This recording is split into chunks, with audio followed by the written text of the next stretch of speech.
This is the single unique bronze maquette of the large-scale Paul Kruger monument in Church Square in Pretoria. This item is perhaps the most important historical item that has come on to the secondary market in many years. It is deeply and genuinely intertwined in the history of the country, particularly in the late 19th century, early 20th century, in relation to the Anglo-Boer War and President Paul Kruger. The larger commission came about in 1895. It was bankrolled by a hugely generous gift from Sammy Marks, £10,000 that he set aside for a monument of the president, and any balance from that donation would go to the benefit of Pretoria and its citizens. The commission was won by Anton van Vo. He produced a small-scale maquette of the entire monument, which included Paul Kruger on the top and 4 major Boer soldiers on each corner of the lower pediment. The 4 Boer soldiers included 2 from the Voortrekker times and 2 from contemporary times, so around the Second Anglo-Boer War. There were no foundries in the country that could cast bronze to the kind of quality and scale that Anton van Vo was used to, having trained in Europe, and was expecting to if he were to carry out this major commission, which is why he first went to Holland to cast this work, but later to Rome and to the foundry of Franciscus Bruno, where the major monument would have been cast between 1888 and 1889. Van Vo returns to Pretoria at the end of 1888, where he is expecting the major figures in bronze to return some months later. To give you some idea of the scale of these figures, the full-scale Kruger monument stands about 14 feet high from boot to top hat. The 4 Boer soldiers, even in their crouched position, measure over 7 feet high. When the major bronzes were returning to South Africa, they were impounded at Delagoa Bay because the Second Anglo-Boer War had broken out. They were stored in the African Boating Company warehouses, and for all intents and purposes, the monument was doomed. Pretoria, of course, was in British hands, even a year or 2 into the war, and Sammy Marks had no hope of installing the monument as had originally been planned.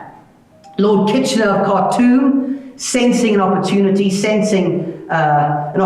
to claim this marvelous war bounty, negotiated with Sammy Marks to redirect the 4 main Boer soldiers to England. And the 4 of them went. He had in mind to send 2 to Dulwich and 2 to Sandhurst.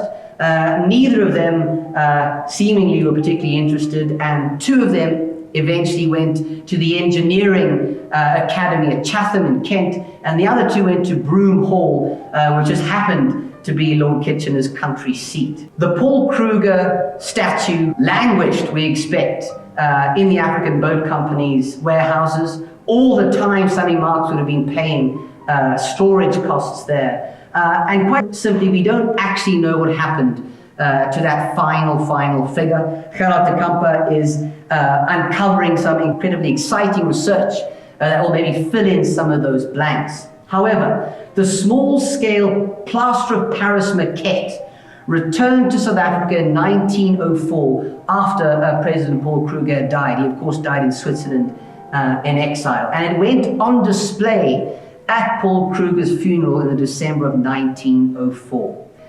Shortly after that, we expect it would have been acquired by Sir Ernest Oppenheimer. And sometime between early 1905 and 1907, we expect Sir Ernest would have sent the plaster of Paris maquette back to Rome, where it would have been cast not by Bruno, but by Massini. And you can see very, very clearly the foundry marks on the base saying G. Massini Fuse Roma. So this would have been cast at the Massini foundry and returned to South Africa in the early years of the 20th century.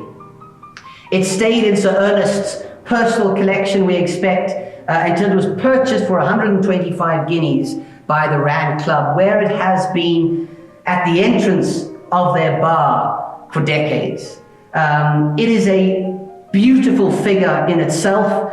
You'll see the president's sash draped over the rather fat tummy of the ex-president, his sort of ubiquitous beard and top hat, and also his cane going down to the floor. He's also, of course, holding his left hand what we can only presume are important documents.